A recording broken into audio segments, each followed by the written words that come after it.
Hello friends, अस्सलाम वालेकुम। Welcome back to my channel gardening with happiness में आप सबका बहुत बहुत स्वागत है। तो फ्रेंड्स, आज मैं गुलाब के पौधे के बारे में बात करूंगी। हम अपने गुलाब के पौधे से किस तरह से ज़्यादा नई नई ब्रांच ले सकते हैं, नई नई सूट्स उसमें ले सकते हैं। जैसे कि आप मेरे पौधे में देख सकते हैं, नई नई पत्तियाँ आ रही हैं और नए नए सूट्स इसमें निकल रहे हैं। तो नए ब्रांच को हम किस तरह से पा सकते हैं, आज मैं गुलाब के पौधे के बारे में 5 टिप्स ऐसे बताऊंगी जिसका आप फॉलो करके अपने पौधे में ज़्यादा से ज़्यादा फूल ले सकते हैं, नई ब्रांच ले सकते हैं। और जब नई ब्रांच आएंगी तो नई कलियां भी आएंगी। तो फ्रेंड्स, हम अपने पौधे में ज़्यादा ब्रांच किस तरीके से ले सकते हैं ताकि हमें अपने पौधे में नई ब्रांच आ सकें। अगर आपके पौधे में नई ब्रांच नहीं आ रही हैं, सिर्फ 1-2 ब्रांच है, उस पर कलियाँ नहीं बन रही हैं, तो वो क्या तरीका है कि हम अपने पौधे से ज़्यादा नई ब्रांच ले सकें। तो पहला टिप्स ये है कि हमें अपने गुलाब के पौधे पर हमेशा इसमें प्रूनिंग करते रहना चाहिए। आपको अपने पौधे पर हार्ड प्रून भी कर सकते हैं और टाइम टाइम से अपने पौधे पर शॉर्ट प्रूनिंग आपको करते रहना चाहिए। जैसे कि अगर आपके पौधे में गुलाब खिल चुका है, अगर वो सूख चुका है, तो आपको थोड़ी सी ब्रांच लेते हुए आप अपने ब्रांच को काट देंगे, तब भी वहाँ से नई नई 2-4 ब्रांच और निकलती हैं। इसी से पौधा घना होता है। तो प्रूनिंग हमें अपने पौधे में ज़रूर करनी चाहिए।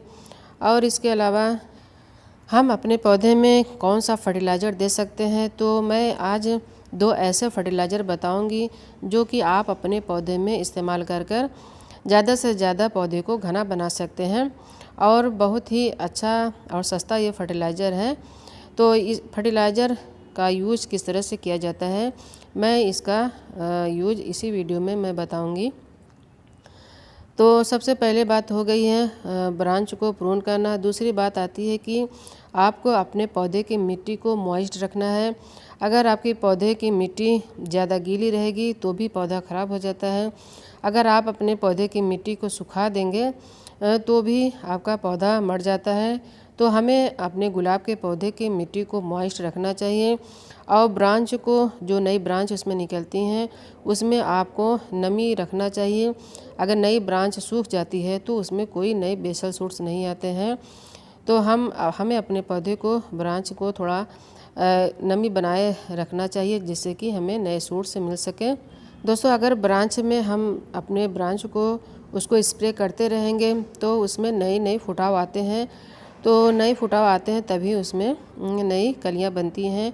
और दूसरी बात ये है कि आप अपने पौधे में जो संकर ब्रांच है उसको आपको काट कर निकाल देना चाहिए।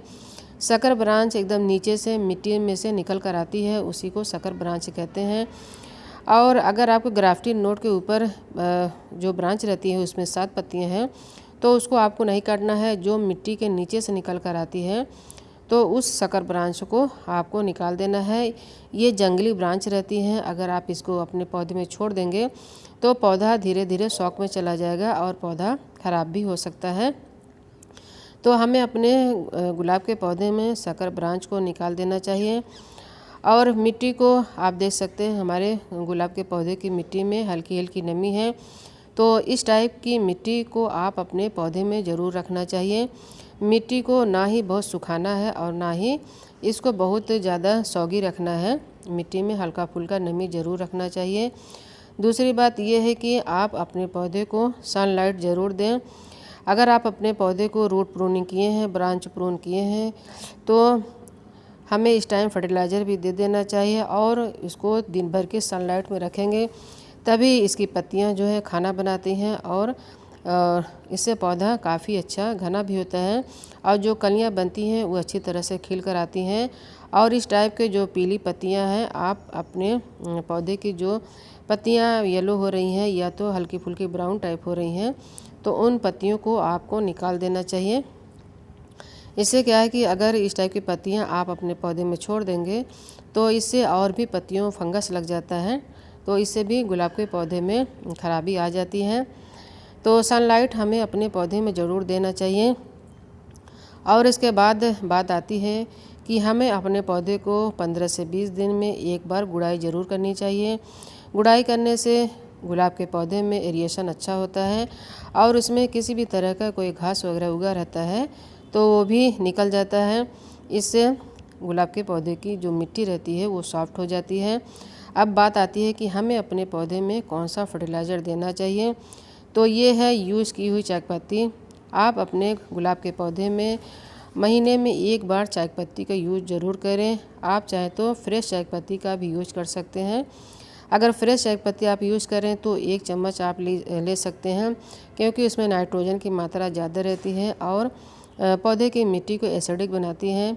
तो हमने यहाँ पे वेस्ट चाय पत्ती का यूज़ किया है। तो अगर आपका 12 इंच का पॉट है तो आप 2 से 3 चम्मच वेस्ट चाय पत्ती का यूज़ कर सकते हैं महीने में सिर्फ एक बार। ये बहुत ही सस्ता और अच्छा फर्टिलाइज़र है पौधे की मिट्टी को एसिडिक बनाना। अगर हमारे पौधे की मिट्टी एसिडिक रहेगी तभी इसमें अच्छे से फ्लावरिंग होती है। अगर आप बार बार केमिकल का यूज़ करेंगे तो पौधे की मिट्टी जो रहती है अल्कलाइन हो जाती है। इससे पौधे में किसी भी तरह का कोई बेसल सूट्स नहीं आता है और जो सूट्स रहते हैं उसमें कलियां नहीं बनती हैं। अब बात आती है दूसरा फर्टिलाइज़र। तो दूसरा फर्टिलाइज़र ये है, ये आप देख सकते हैं, ये है अंडे का छिलका। अंडे के छिलके को भी आप लिक्विड फर्टिलाइज़र बनाकर अपने पौधे में दे सकते हैं। तो इसको किस तरह से बनाना है आगे मैं बताऊंगी। तो इस अंडे के छिलके को आपको पाउडर बना लेना है। मिक्सर ग्राइंडर में इस अंडे के छिलके को आपको बारीक पीस लेना है। अब इसको किस तरह से हमको लिक्विड फर्टिलाइज़र बनाना है। अंडे के छिलके का आप महीने में एक बार अपने पौधे में डाल देंगे तो इसमें कैल्शियम की मात्रा बहुत ही अच्छी रहती है और हमारे पौधे में कैल्शियम की मात्रा मिल जाने से पौधे के जो सूट्स रहती हैं उसमें ताकत मिल जाती है और जब पौधे की ब्रांच अच्छी रहती हैं तभी उसमें यो पौधा जो है कलियां बनाता है। तो अंडे के छिलके को आपको इस तरह से पाउडर बना लेना है। फिर 1 लीटर पानी में इसको घोल लेना है। घोल लेने के बाद आपको अपने पौधे गुलाब के पौधे की मिट्टी में इस तरह से दे देना है। तो यहाँ पे आपको लिक्विड फर्टिलाइज़र इस तरह से बनाकर छान लेना है।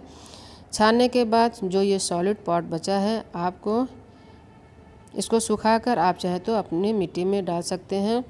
फिर इसको ये बन गया लिक्विड फर्टिलाइज़र, अंडे का छिलके का लिक्विड फर्टिलाइज़र बन गया है। इस फर्टिलाइज़र का आप अपने पौधे में महीने में एक बार यूज़ करेंगे तो आप देखेंगे पौधे में नई नई ग्रोथ तो आएगी ही और उसमें ग्रोथ बहुत तेज़ी से हो जाएगी और नई कलियां भी बनना स्टार्ट हो जाएंगी और प्रूनिंग करने के बाद उसमें जो बेसल सूट्स आती हैं काफ़ी ढेर सारी आएंगी। तो अब इसके बाद आप इसमें और पानी मिलाकर अपने पौधे पर स्प्रे भी कर सकते हैं।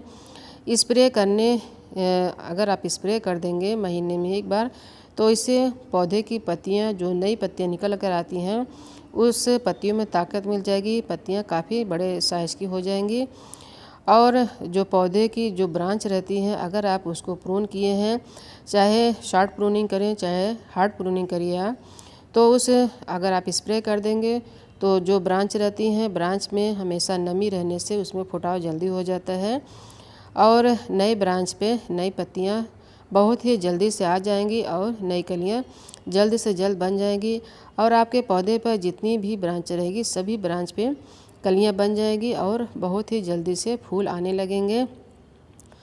तो अगर आप इस लिक्विड फर्टिलाइज़र का आप अपने पौधे पर स्प्रे करते रहेंगे तो पौधे में काफ़ी ग्रोथ तो मिलेगी ही।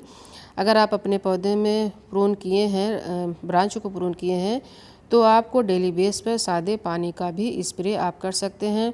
पौधे की ब्रांच को आपको भिगाना बहुत ही ज़्यादा ज़रूरी है, उस पर स्प्रे करना बहुत ज़्यादा ज़रूरी है। आपको प्रून करने के बाद ब्रांच को ऐसे नहीं छोड़ना है। अगर आप ऐसे छोड़ देंगे तो ब्रांच जो है सूखने लगती है तो उस पर किसी भी तरह का कोई नई ग्रोथ नहीं आती है। जो बेसल सूट रहती है वो ब्लाइंड सूट में बदल जाती है, उसमें 1-2 कलियां आएंगी तो कलियां खिल भी नहीं पाएंगी। तो हमें इतना ख्याल रखना है ब्रांच को प्रून करने के बाद हमें अपने ब्रांच में स्प्रे बराबर करते रहना चाहिए जब तक कि उसमें किसी भी तरह की नई सूट्स ना आए। तो 1 महीने में एक बार आप जो मैंने दोनों फर्टिलाइज़र बताया है उस फर्टिलाइज़र को आपको 1 महीने में या 20 दिन में एक बार अपने पौधे में उसको ज़रूर यूज करिए और आप देखेंगे पौधे में बहुत ही अच्छी तरह से फूल आएंगे और जो फूल आएगा वो भी बड़े साइज़ का आएगा और जो फूल का कलर रहेगा वो काफ़ी अच्छी तरह से निखर कर आएगा। तो बस दोस्तों यही छोटी सी जानकारी थी। अगर वीडियो अच्छा लगा होगा तो इसे लाइक शेयर कमेंट करिएगा, चैनल को सब्सक्राइब करिएगा। मिलते हैं किसी नेक्स्ट